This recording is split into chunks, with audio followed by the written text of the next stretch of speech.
हाँ हाँ, दोनों टी शर्ट में है। Music producer. Cheers sir. Cheers cheers cheers.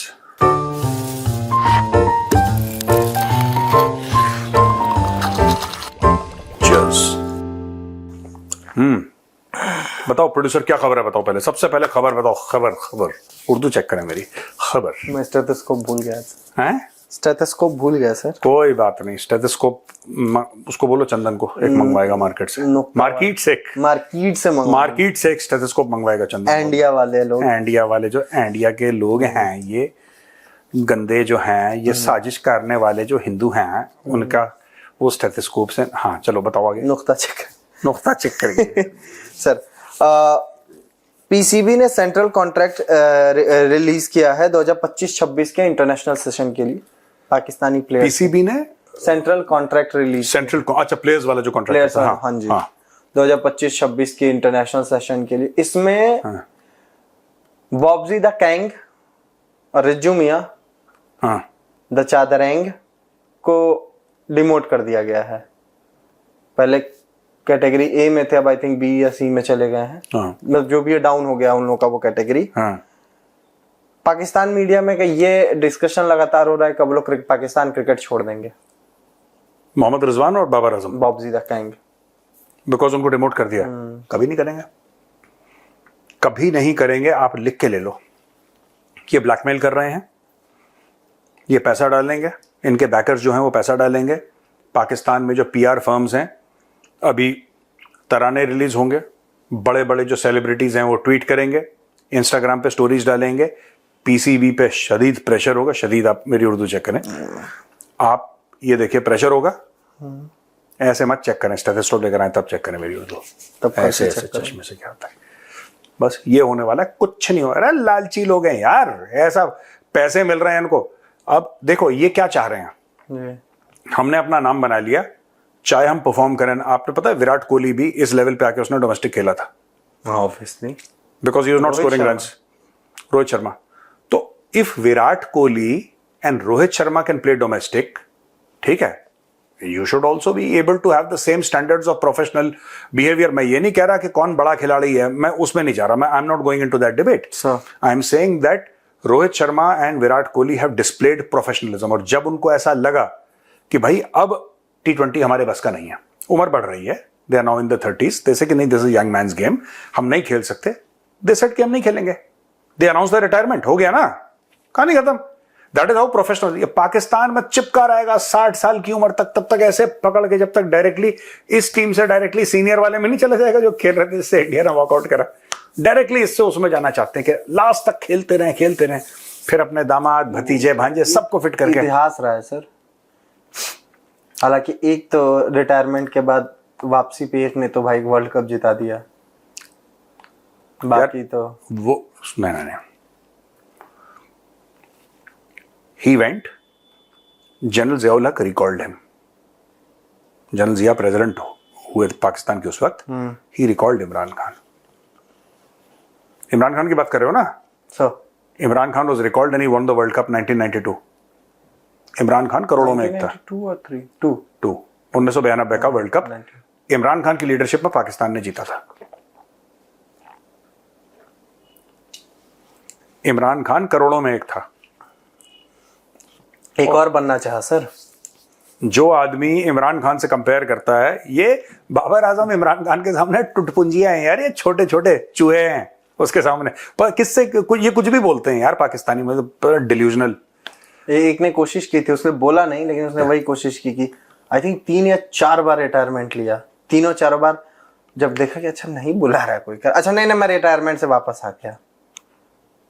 कौन ये? अच्छा इसका जो ससुर है, ससुर है, सुसर है जो सुसरा का, इसका शी जिनपिंग का, शी जिनपिंग लाइट का जो सुसर है। पता नहीं। आपने अभी बात बोली सर कि बड़े बड़े सेलिब्रिटीज ट्वीट करेंगे, ये सब होगा। ट्वीट तो नहीं आया, लेकिन एक पूर्व क्रिकेटर गुस्सा हुआ है इस पूरे मामले पे, बहुत भयंकर। अपना वाला? नहीं अपना नहीं, उन्हीं का। नहीं उन्हीं का ही, पर उन्हीं का अपना वाला। हाँ उनका अपना वाला वही। हाँ बासित अली। नहीं अच्छा बासित अली। अच्छा बासित अली तो सेंसिबल आदमी है यार। नहीं, उनका कहना है कि ये पूरी तरीके से एक जोक है, जो भी हुआ है बाबर आजम और रिजवान के साथ, ये पूरी तरीके से एक जोक है। आपने T20 में जगह नहीं दी, कोई बात नहीं, बट ये जो भी हो रहा है ये पूरी तरीके का एक जोक है। फिर उनका कहना है कि 14 सितंबर को एक और जोक होगा, When India and Pakistan will face each other। उनका ये मानना है अगर ये मैच होता है तो। अब आई डोंट नो बासित अली ने किस उससे बोला है, मैंने तो नहीं सुना है स्टेटमेंट, लेकिन मुझे ऐसा लगता है, जहां तक बाबर आजम और रिजवान की बात है, किसी खिलाड़ी में शर्म होती है, खिलाड़ी खुद छोड़ देता है। दादा का याद है ना, सौरव गांगुली छोड़ दिया उसने। अच्छा, एक बात बताता हूं, इसमें बहुत इंपॉर्टेंट चीज है यार। इसको अंग्रेजी में, this is not exactly renunciation but एक कॉन्सेप्ट है रिनाउंसिएशन का, जो त्याग करके चले जाते हैं। अब क्रिकेट में त्याग नहीं है, हर एक शेल्फ लाइफ होती है एक प्लेयर की, जब उसको लगता है कि मेरी शेल्फ लाइफ हो गई। बड़े बड़े प्लेयर जिनको आप सेलेक्ट भी कर रहे हैं लेकिन उनको लग रहा है वो चले जाते हैं। नहीं, अभी भी इंडिया में त्याग हुआ है। किसका? ना छोड़ दीजिए सर। हाँ, अभी भी त्याग हुआ है इंडिया में टेस्ट टीम से। मेरा मामला कुछ और था, तुम्हारे दिल पे चोट लगी है, शुभमन गिल वाला? नहीं, गिल तो अच्छा कर रहा है सर, उसमें नो डाउट। क्या इसका बताओ। शर्मा एंड कोहली का वो संन्यास त्याग ही है सर। देखिए, बहुत लोग मुझे कॉन्ट्रडिक्ट करेंगे बट मुझे लगता है कि वो त्याग ही है। प्रोफेशनल्स हैं यार, that is how professionals behave. बहुत बड़ा डिसीजन, बहुत जल्दी था। मुझे personally as a Indian cricket fan, तुम्हें लगता है कि 2-3 साल और खेल सकते थे? बहुत क्रिकेट बची थी सर, वो भी टेस्ट क्रिकेट। वो अचानक से एक एग्रेशन जो था इंडियन क्रिकेट टेस्ट टीम में, वो चला गया। दोबारा रीबिल्ड होगी, फिर टीम बनेगी। नहीं, बट वी विल एंड्योर। देखो, जब when Sachin was retiring, people said this is an end of an era. When Sunil Gavaskar was retiring, they said point है सर, वो हो जाएगा। मैं रिनाउंसिएशन की बात कर रहा था, त्याग की ना जी।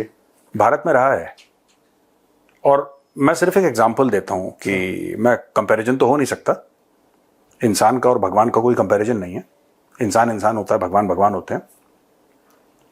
लेकिन कहते ना, राजा महाराजा बहुत हुए,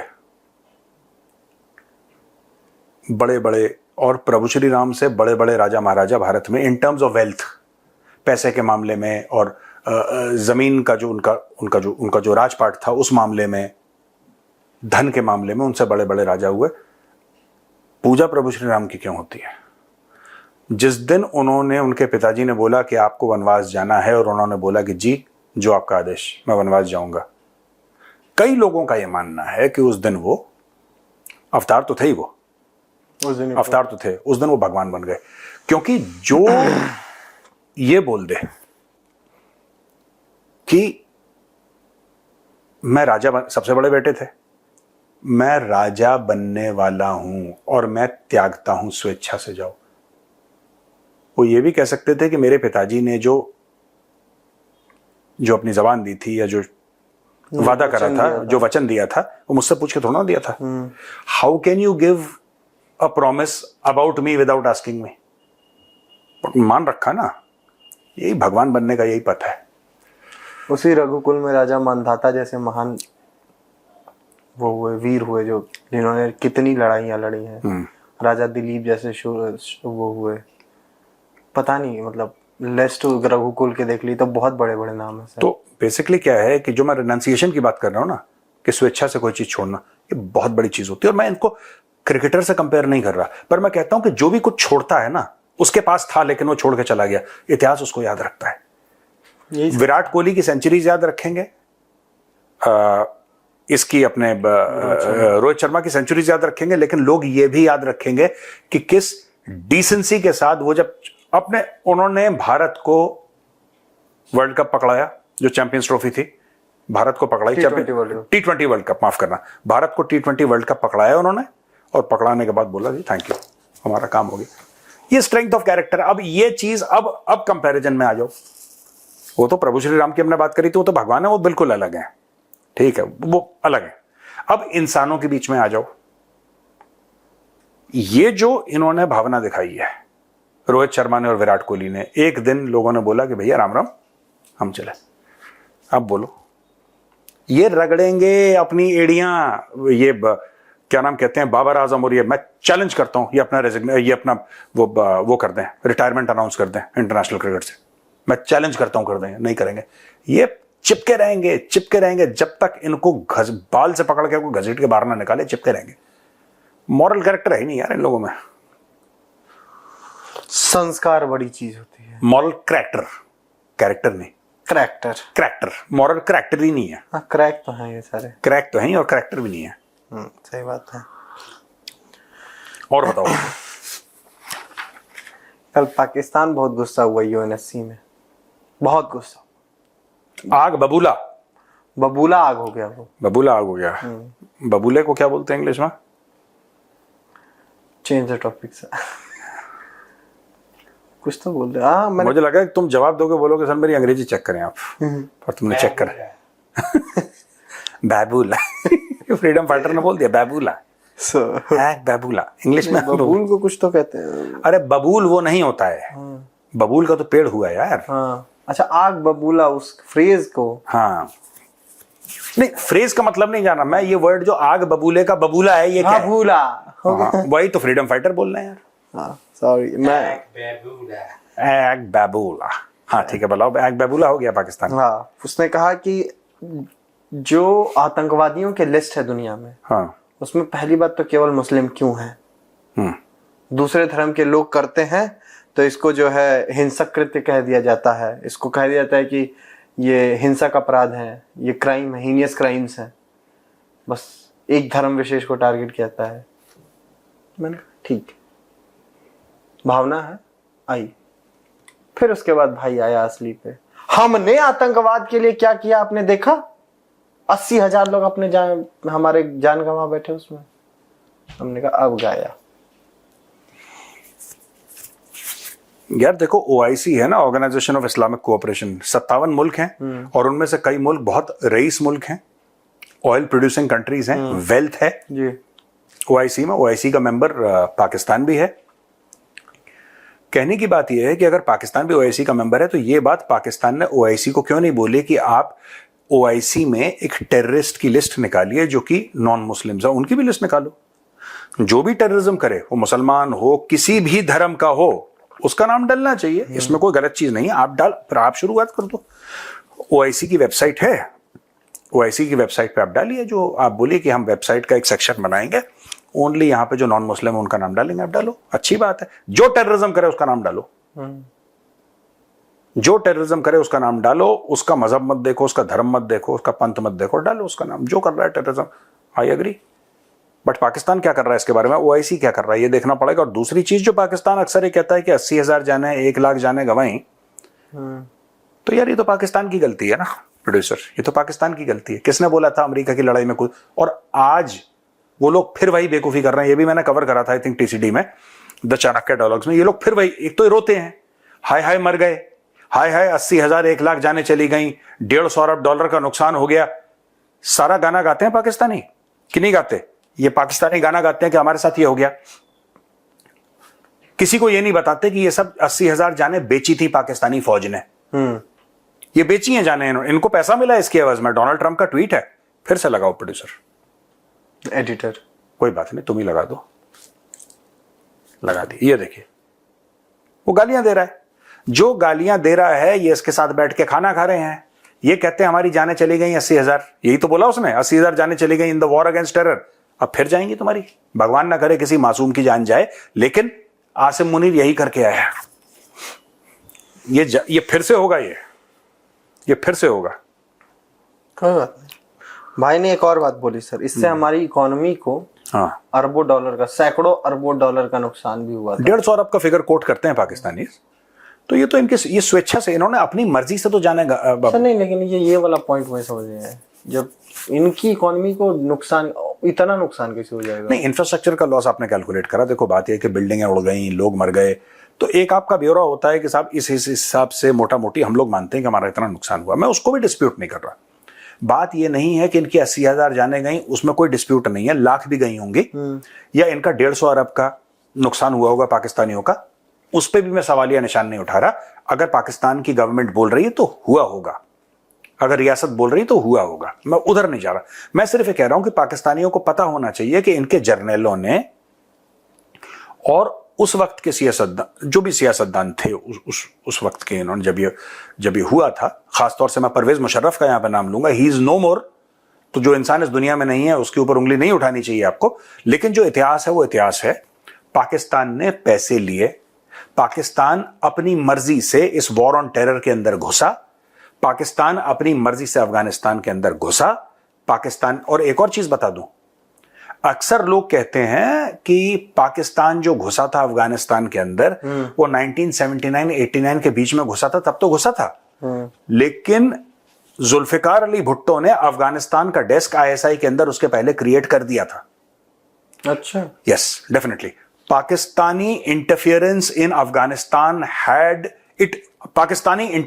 Afghanistan predates the Soviet invasion of 1979।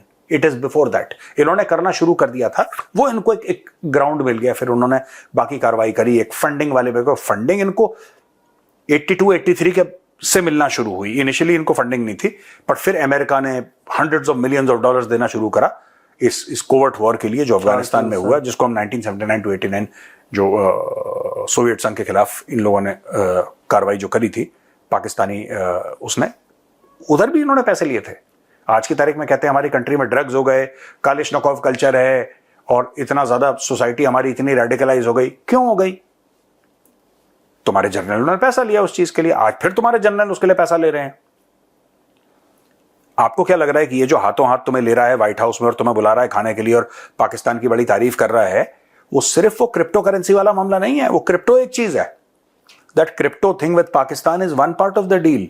It is a multi faceted deal, multi faceted. ये जो पूरी बात कर रहा है कि मैं जाके वहां पे तेल निकालूंगा और मैं रेयर अर्थ निकालूंगा, ये क्या है? ये कि अमेरिकन कंपनी में आइडेंटिफाई कर रहा हूं, यही तो बोला था डोनाल्ड ट्रंप ने, अमेरिकन कंपनी आइडेंटिफाई कर रहा हूं। इन्होंने पहले पाकिस्तानी आवाम वो 80,000 लोग बेच दिए, उनकी जानों का नजराना पेश कर दिया, क्योंकि जर्नलों को ये और कैसे पैसे कमाएंगे तुम बताओ? पाकिस्तानी जर्नलों को अगर अपनी जेबें भरनी है, या नवाज शरीफ टाइप के पॉलिटिशियंस को, मैं परवेज मुशर्रफ के बारे में इसलिए नहीं बोलूंगा because he is no more, let's not speak ill about the dead यार, वो दुनिया में नहीं है, he is not there to defend himself, तो let's not speak about him. वो ठीक है, जो हुआ सो हुआ, जैसा आदमी था दैट्स पास्ट। नवाज शरीफ जैसे आपको करप्ट तरीन लोग और शहबाज शरीफ जैसे इनकॉम्पिटेंट तरीन लोग, ठीक है, पाकिस्तान के अंदर बैठे हैं, ये और कैसे पैसे कमाएंगे? मैं एक बात बताऊं प्रोड्यूसर, मेरी तो पाकिस्तान पे बड़ी रिसर्च है। पाकिस्तान गरीब मुल्क नहीं है। ये तो मैंने भी कहीं पढ़ा। नहीं, ये मैं ही बोल रहा हूं और कई सालों से बोल रहा हूं, क्योंकि मेरी पाकिस्तान गरीब मुल्क नहीं है। पाकिस्तान हाईली मिसमैनेज्ड मुल्क है, और पाकिस्तान में एक एलीट है, प्रेडेटरी एलीट, जो जिसके मफाद में है, जिसके फायदे में है कि पाकिस्तानियों को गरीब और जाहिल रखा जाए, तभी उनका राज चलेगा। क्योंकि जिस दिन पाकिस्तानी को पता लग गया, फिर वो सवाल पूछेगा, और सवाल पूछना उनके लिए अनकंफर्टेबल। इमरान खान को क्यों जेल में डाला है? क्योंकि उसने सवाल पूछा, क्योंकि उसने सवाल पूछ लिया। तो आपने बोला कि ये तो बहुत सवाल पूछता है, खान बहुत बोलता है, इसको जेल में डालो। फिर आपने बोला तोशे खाने का लगाओ, फिर आपने बोला इद्दत के केस का लगाओ, फिर आपने 100-200 FIR ठोक। यही है पाकिस्तान में। मुझे एक जर्नलिस्ट का वीडियो वायरल हुआ था, वो याद आता है। बहुत सारे लोगों ने उसका मजाक उड़ाया। जब आप ये बात कह रहे हैं तो मुझे वो सही मुझे अब उसकी बात सही लगी, क्योंकि मैंने बहुत बार आपसे सुना भी है। उसने बोला था कि पाकिस्तान में इतना पैसा है कि अगर सब लोग ईमानदारी से काम करना शुरू करें तो हम दुनिया की टॉप इकोनॉमीज के कुछ हिस्सों में तो पहुंच सकते हैं, टॉप 20, टॉप 30 वाले हिस्से में। करंट में क्या रैंकिंग मुझे नहीं पता सर, बट उसने बोला था कि हम एक अच्छी इकोनॉमी बन सकते हैं। क्यों नहीं बन सकते? और उसने नंबर कोट किया था, उसने टॉप रैंकिंग कुछ बताई थी कि हम इसमें जा सकते हैं। बट मुझे लगता है कि जब आप कह रहे हैं कि वो टॉप रैंकिंग में तो आ ही सकता है, या एक अच्छी इकोनॉमी, एक स्टेबल इकोनॉमी मानी जा सकती है। देखो, मैं ये तो नहीं कह रहा कि टॉप रैंकिंग में पाकिस्तान आ सकता है, लेकिन प्रोड्यूसर, मैं करीब 23 से लेकर 25 साल पाकिस्तान के बारे में मेरी पढ़ाई है। जो भी पाकिस्तानी कंटेंट है, Pakistani newspapers, Pakistani books, commentaries, मैंने ऐसी तो इंसान नॉलेज लेता, मैं इस्लामाबाद में प्लॉट तो खरीद नहीं लूंगा। तो अब बात यह है कि जितना मैंने पढ़ा, मुझे एक बात समझ में आ गई जी। पाकिस्तानी एलीट ने, पाकिस्तानी जर्नलों ने पाकिस्तान को गरीब और जाहिल जानबूझ के रखा, क्योंकि उनके जो एम है उसको सूट करता है वो, पहली चीज। इन्होंने पॉलिटिक्स और फॉरेन पॉलिसी को मैनिपुलेट करा, और इनकी कहां पे पॉलिटिक्स खत्म होती है और कहां से फॉरेन पॉलिसी शुरू होती है वो लाइन बड़ी धुंधली है, और उन्होंने जानबूझ के रखी। वो ऐसी लाइन है, वो ऐसी लाइन है, बिल्कुल ठीक है, वो ऐसी लाइन है, ठीक है। कहां पे है किसी को नहीं पता, नोबडी नोज। इसीलिए आईएसआई को बोला कि तुम डोमेस्टिक भी देखोगे, तुम फॉरेन इंटेलिजेंस भी देखोगे। तो आईएसआई घर के अंदर भी, you would have never even seen people talking about in India about raw के बारे में कोई बात नहीं करता भारत में। कोई करता है? नहीं, क्योंकि हमें पता ही नहीं। आईबी के बारे में बात नहीं होता, जबकि आईबी इंटरनल इंटेलिजेंस देखती है। क्योंकि खुफिया मतलब खुफिया। हाँ। रॉ का भारत के अंदर ऑपरेशन नहीं है। अगर रॉ का भारत के अंदर ऑपरेशन नहीं है तो भारत के अंदर चर्चा भी नहीं होती, क्योंकि किसी को पता ही नहीं, नोबडी नोज। कहने की बात यह है कि यार देखो, सिंपल सी बात है, मुझे नहीं पता ये कौन पत्रकार हैं या कौन ये राइटर या जर्नलिस्ट हैं जिन्होंने ऐसा बोल दिया कि साहब पाकिस्तान टॉप इकोनॉमी। अब पता नहीं टॉप में आता किस में आता, आई डोंट नो, बट एक बात तय है कि पाकिस्तान एक स्टेबल इकोनॉमी हो सकता है। ये जो भीख मांगने का सिलसिला है ना आईएमएफ से, ये कभी नहीं होता, ये जानबूझ के करते हैं। एक सोची समझी साजिश के तहत पाकिस्तान को जाहिल और गरीब रखा गया है, और वो पाकिस्तान के एलिट ने करा है, ये सच्चाई। और काफी पाकिस्तानियों ने ना गालियां लिखनी है। ये वाली क्लिप पाकिस्तान में अब खूब चलने वाली, आधी आधी काट कूट के, कि मेजर ने कहा कि पाकिस्तान एक स्टेबल इकोनॉमी बन सकता है। नहीं, बन सकता है, 100% बन सकता है।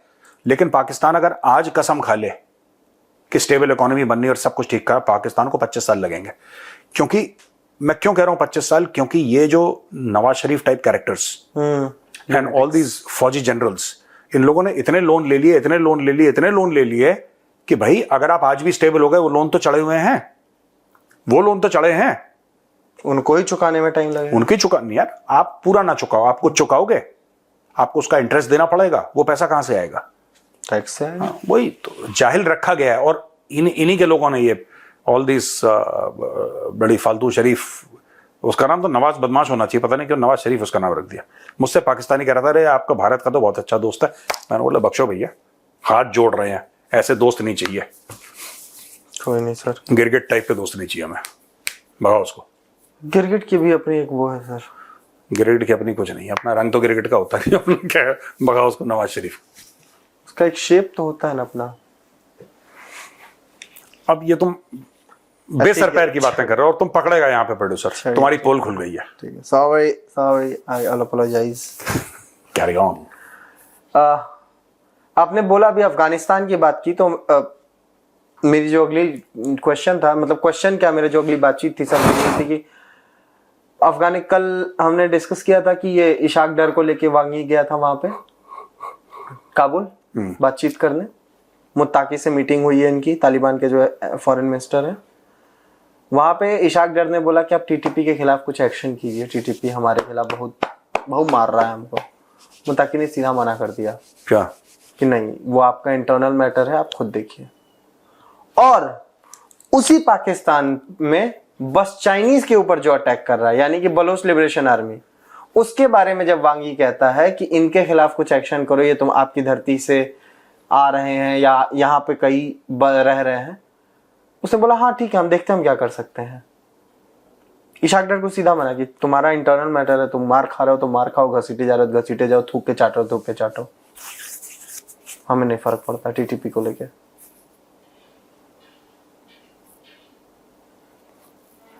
ये पता है इतनी खतरनाक चीज है ये। Have you realise what the Taliban is doing? Taliban कर क्या रहा है? ये भाईचारा नहीं निभा रहा तालिबान टीटीपी के साथ वही कर रहा है जो ईरान हिजबुल्लाह के साथ करता है। To be absolutely honest, Hamas and Hezbollah are extensions of Iran's foreign policy.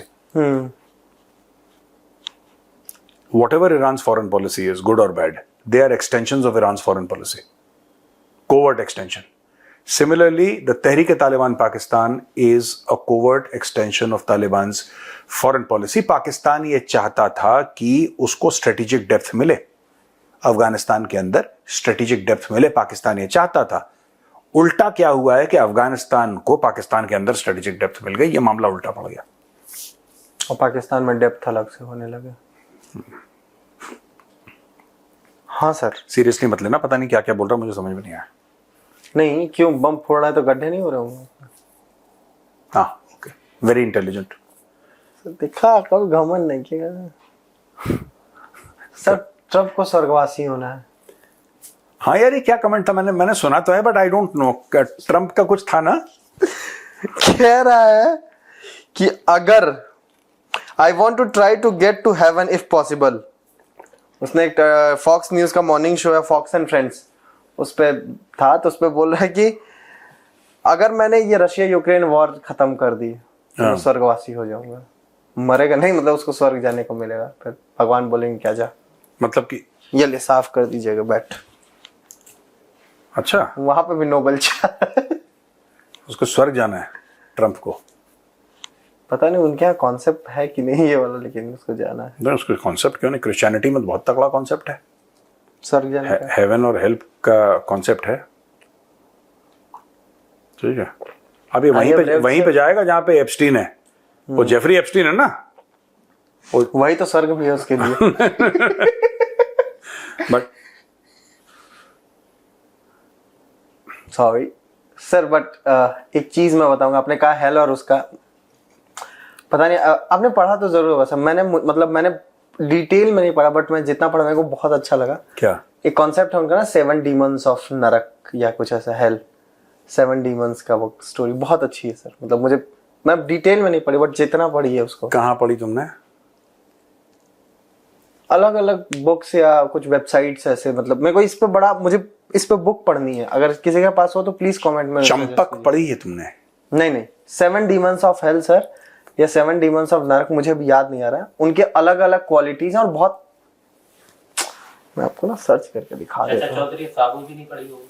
अरे चाचा चौधरी पे ही नहीं अटकना होना था।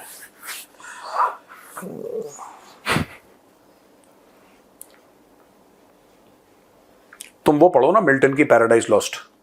पैराडाइज लॉस्ट, देखिए, जिसमें ये है कि लूसीफर का नाम है, मेमोन का नाम है, एस्मोडस का नाम है, ऐसे बहुत सारे 7 नाम है सर, और 7 की अलग क्वालिटीज। और ये 7 डीमंस ऑफ हेल ये है। अगर कोई इस पे बुक हो तो प्लीज मैसेज सर्च कीजिए, क्योंकि मैंने बस कुछ वेबसाइट्स पढ़ी हैं। इट्स वेरी गुड सर, मतलब अलग अच्छा कॉन्सेप्ट है।